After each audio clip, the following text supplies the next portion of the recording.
ఎక్కడ ఖాళీ స్థలం కనిపిస్తే కబ్జాలు చేసుకుంటారు, ఎక్కడ ప్రభుత్వ భూములు కనిపిస్తే కబ్జాలు చేసుకుంటారు, ఎక్కడ మీకు ఇచ్చిన అసైన్డ్ భూములు కనిపిస్తే కబ్జాలు చేసుకుంటారు. వీళ్ళకు కబ్జా, కమిషన్, కరప్షన్, కలెక్షన్ తప్ప ఇంకా వేరే పేదలకు మంచి చేయాలని ఆలోచన వీళ్ళకి లేదు. ఇటువంటి మాయదారి ప్రభుత్వాన్ని తరిమి కొట్టాల్సిన అవసరం ఉంది. ఉందా లేదా? పేదలకు అన్యాయం చేస్తున్న ఇటువంటి ప్రభుత్వానికి బుద్ధి చెప్పాల్సిన అవసరం ఉంది. ఉందా లేదా? ఎస్టీల పథకాలను రద్దు చేసి మనకిచ్చిన కేంద్ర ప్రభుత్వం ఇచ్చిన డబ్బుల్ని దారి మళ్ళించిన వాళ్ళకి గుణపాఠం నేర్పాల్సిన అవసరం ఉంది. ఉందా లేదా?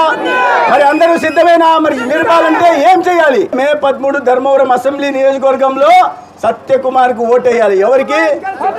ఏ గుర్తు మీద వేయాలా? అదే విధంగా పార్లమెంట్కి ఇంకో గుర్తుంది. అది ఏం గుర్తు? ఈ రెండు గుర్తులకు ఓటేసి గెలిపిస్తే మన గురించి, మన హితం గురించి ఆలోచించే ప్రభుత్వం కేంద్రంలో వస్తుంది.